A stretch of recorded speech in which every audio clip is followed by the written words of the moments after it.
My son told everyone I had dementia the same week I disappeared. 2 years later, I walked back into his Thanksgiving dinner and said I finally remembered what they did to me.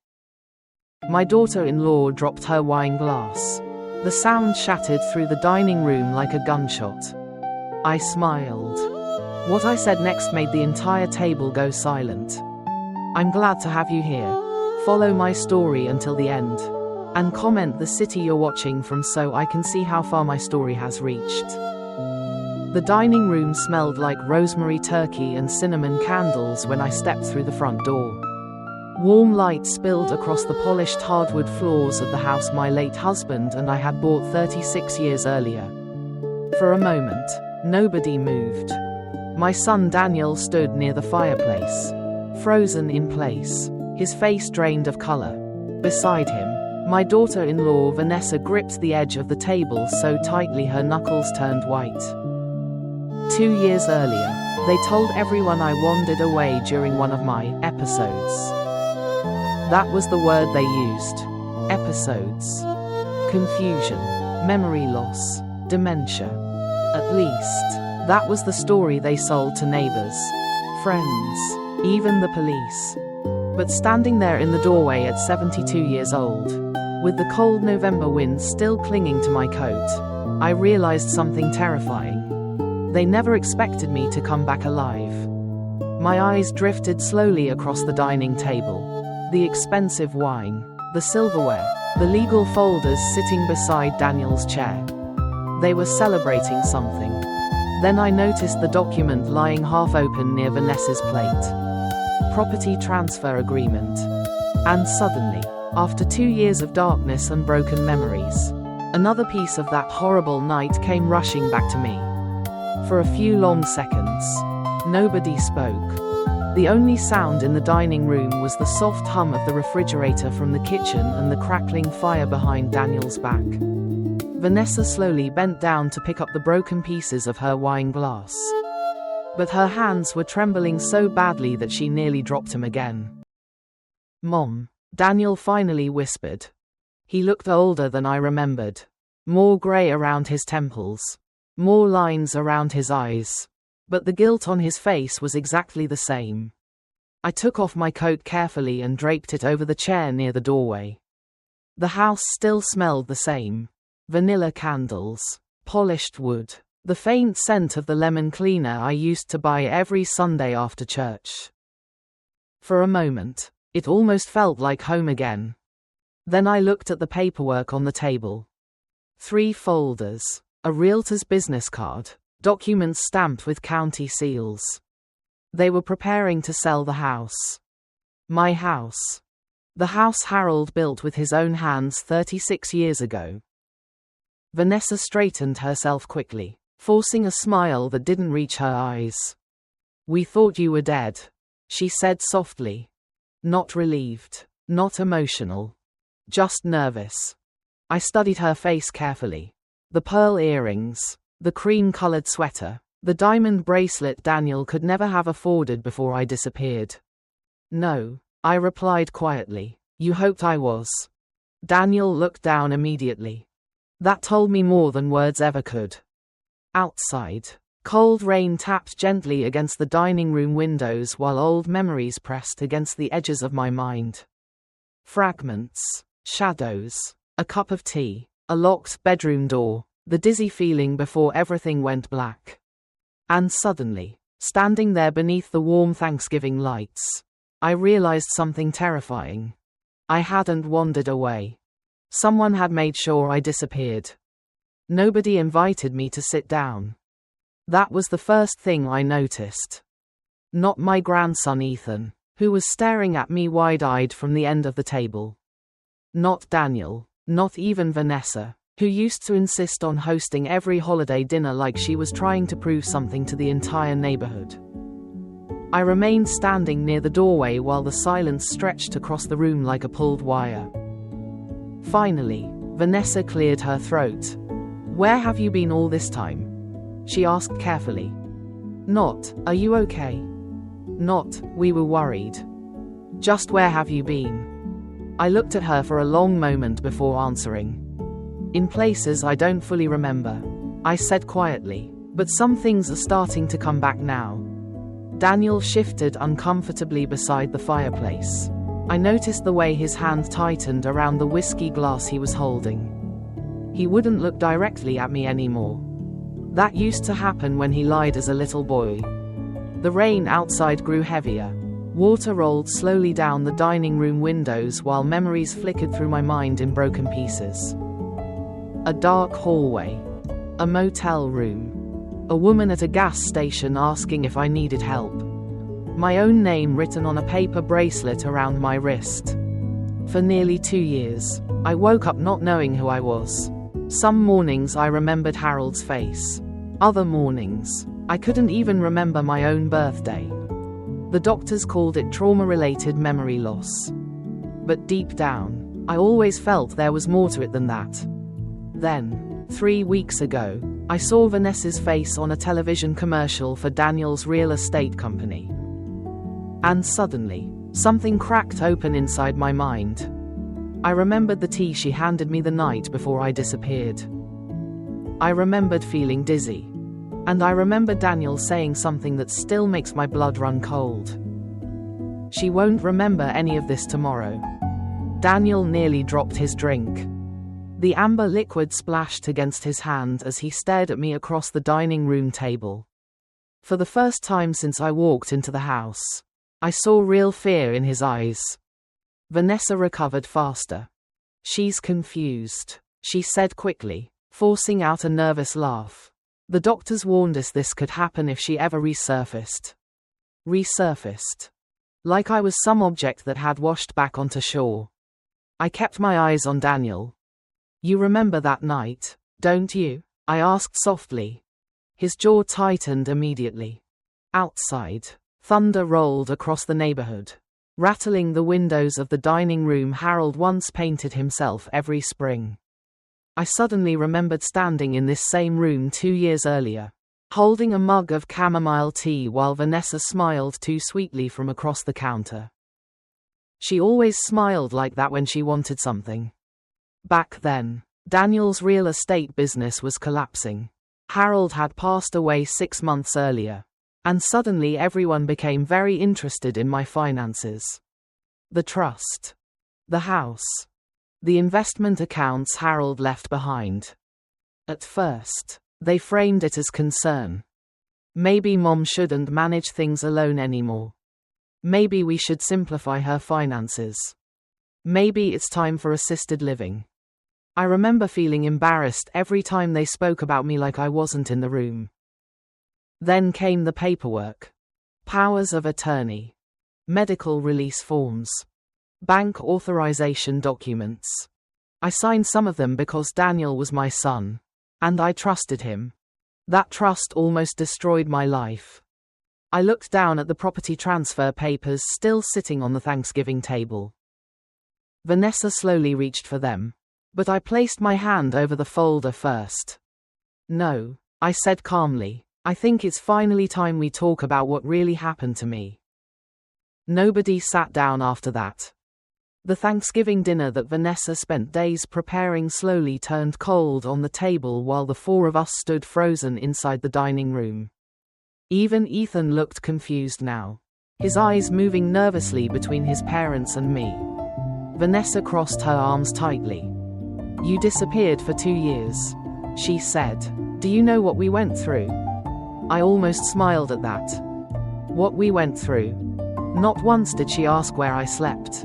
What I remembered, whether I was hurt. Daniel finally stepped forward. Mom, maybe this isn't the best time. The best time for what? I interrupted quietly. The best time to explain why my bank accounts were empty 3 months after I disappeared. The room went silent again. Daniel looked at Vanessa immediately. That tiny movement told me everything. A memory flashed through my mind so suddenly it made my chest tighten.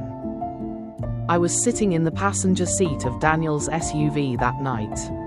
Rain hit the windshield while Vanessa spoke softly on the phone beside him. She signed most of it already, she whispered. I remember asking where we were going. Nobody answered me.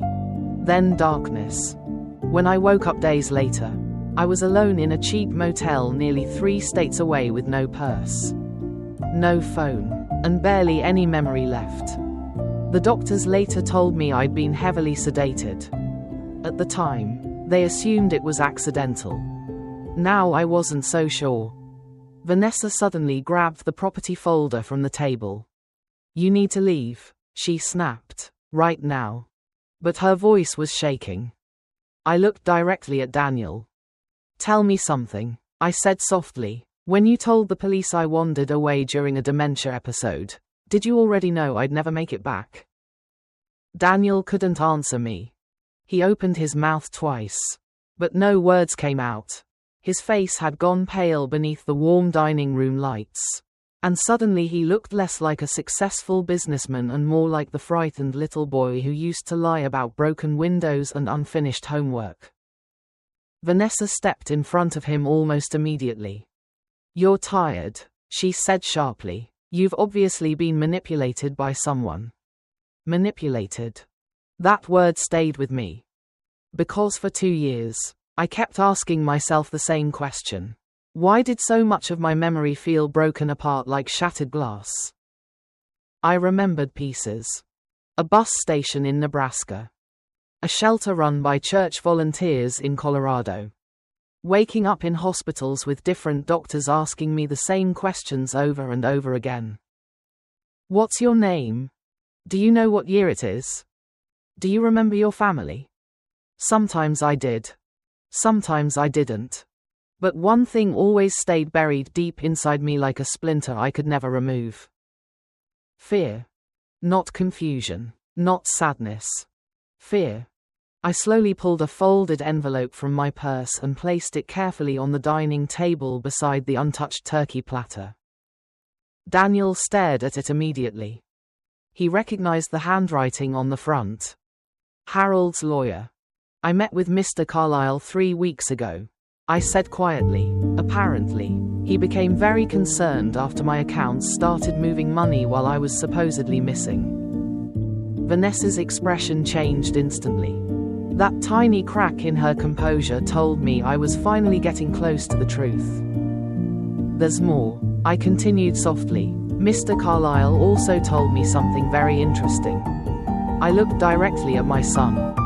"The trust was never supposed to transfer to you while I was alive." And for the first time that night, Daniel looked truly terrified. Ethan suddenly stood up from the table. "Dad," he asked quietly, "what is Grandma talking about?" Nobody answered him. Vanessa moved quickly then, snatching the envelope off the table before Daniel could touch it. Her calm suburban hostess smile had disappeared completely now.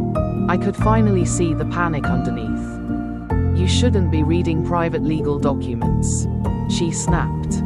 I almost laughed at that. Private. As if they hadn't spent the last 2 years quietly dismantling my entire life piece by piece. "I already read them," I said calmly. "Every page." The fire crackled softly behind Daniel while rain continued tapping against the windows. Thanksgiving dinner sat untouched between us. The mashed potatoes were growing cold.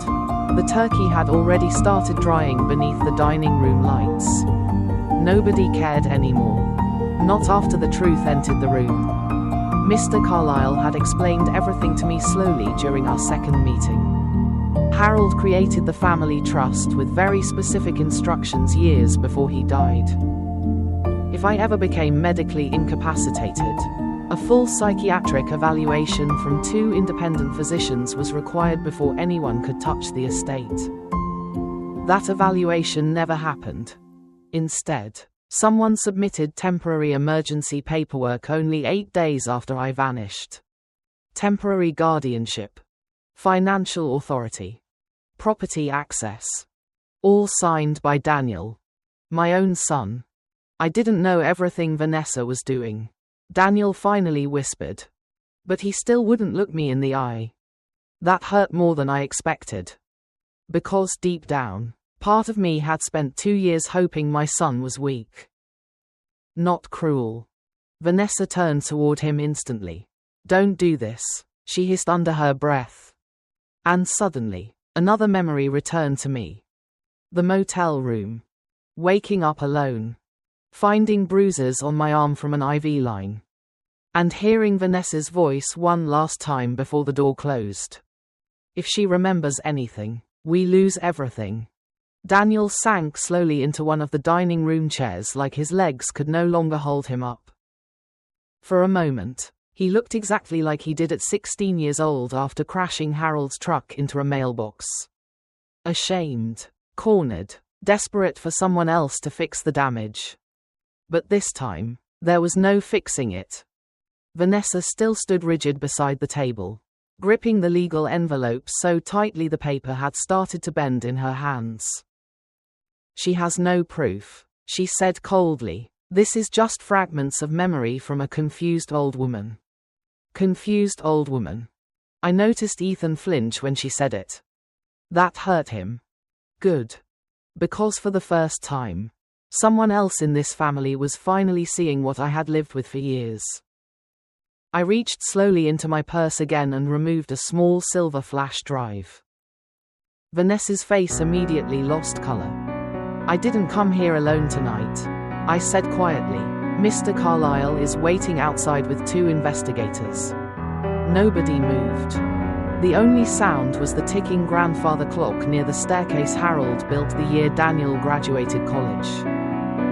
3 weeks ago, Mr. Carlyle hired a private investigator after discovering several forged signatures connected to my accounts. At first, they thought it was simple financial fraud.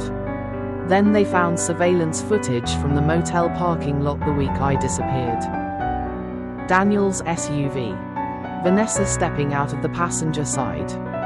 And me barely able to walk without support. Daniel buried his face in his hands. Oh my God, he whispered.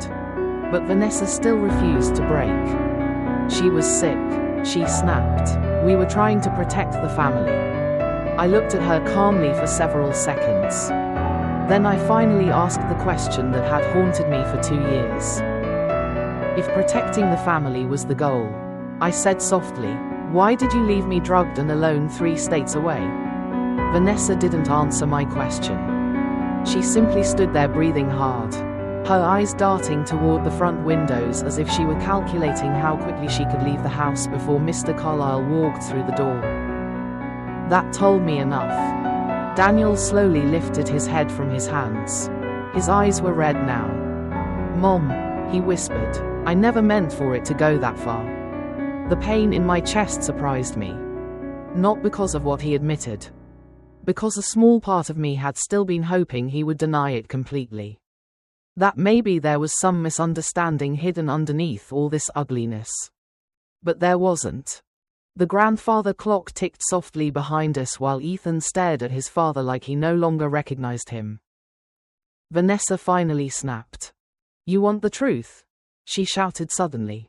Fine. Your husband left everything to you while Daniel was drowning in debt. We were losing everything. Her voice echoed through the dining room. The business was collapsing. The bank was threatening foreclosure.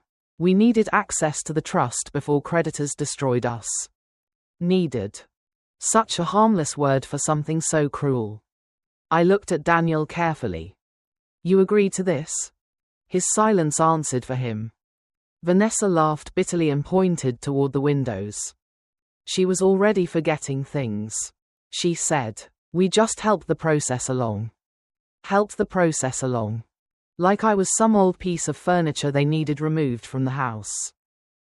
My hands stayed steady, but inside, something cold settled permanently in my chest. I finally understood the truth. They never planned to care for me. They planned to erase me. Just then, headlights swept across the front windows. A car door slammed outside. And for the first time that evening, Vanessa looked afraid. A sharp knock echoed through the house. Vanessa flinched so hard she nearly dropped the folder in her hands. Daniel didn't move at all. He just sat there staring at the table like the weight of the last 2 years had finally crushed him. I walked calmly toward the front door. When I opened it, Mr. Carlyle stood there beside two investigators wearing dark raincoats damp from the storm outside. One of them carried a leather file case thick with documents. Vanessa's breathing became shallow immediately. The investigators entered quietly, but their presence changed the entire atmosphere of the house. Thanksgiving dinner no longer felt like a family gathering. It felt like the end of something. Mr. Carlyle removed his glasses slowly and looked directly at Daniel. "I warned you not to proceed with the property transfer until Mrs. Whitmore was legally declared deceased," he said calmly. Daniel closed his eyes. Vanessa stepped forward instantly. "You have no right coming into our home. This house," Mr. Carlyle interrupted gently, "still legally belongs to Eleanor Whitmore." Silence. Complete silence.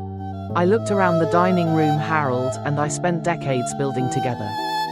The framed family photos. The staircase Daniel slid down as a little boy. The piano Ethan used to practice Christmas songs on. For 2 years, they had lived here believing I was gone forever. Vanessa suddenly pointed at me with shaking hands. "She disappeared," she shouted. "We thought she was dead." One of the investigators calmly opened the file case. "Then perhaps you can explain," he said, "why surveillance footage shows you withdrawing money from Mrs. Whitmore's accounts less than 48 hours after abandoning her in Colorado." Daniel's face collapsed completely after that. And in that moment, I realized something heartbreaking. My son hadn't just betrayed me. He had destroyed himself trying to protect the woman who convinced him I was worth sacrificing. Nobody spoke for several seconds after the investigator finished talking. The rain outside had finally started slowing down. But inside the dining room, the tension felt heavier than ever. Ethan sat frozen in his chair, staring at his father with tears gathering in his eyes. "Dad," he whispered weakly, "is this true?" Daniel looked completely broken now. Not angry, not defensive. Just exhausted. Vanessa stepped closer to him immediately, like she was afraid he might finally tell the truth if she let him out of her sight for too long. "We were desperate," she said quietly this time. "You don't understand what debt does to people." I understood more than she realized. Harold and I struggled plenty during our younger years. We nearly lost this house once after Daniel was born. Harold worked double shifts at the factory for almost 3 years to keep food on the table. But we never destroyed people to survive. That was the difference. Mr. Carlyle slowly removed several papers from his briefcase and placed them carefully on the dining table beside the cold Thanksgiving dinner. "The court approved an emergency financial freeze this afternoon," he explained calmly. "All transfers connected to Mrs. Whitmore's estate are now under investigation." Vanessa went pale instantly. "The house cannot be sold," he continued, "and the trust has officially reverted back to Mrs. Whitmore as sole controller."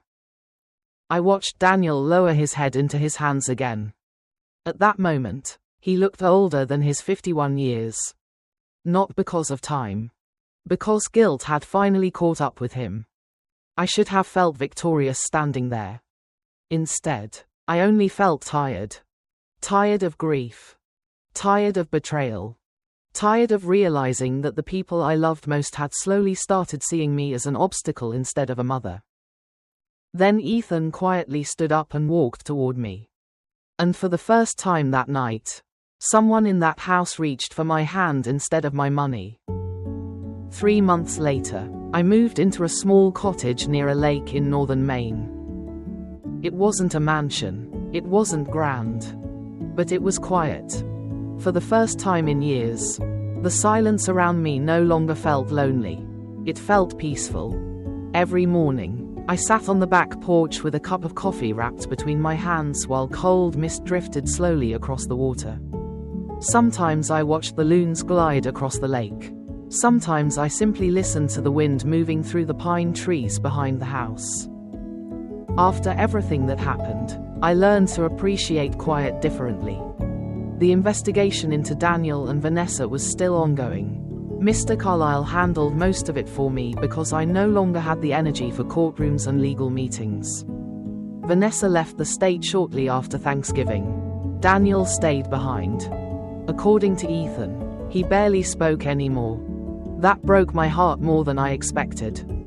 Because despite everything, he was still my son. Some wounds never fully stop aching. Ethan visited me every other weekend now.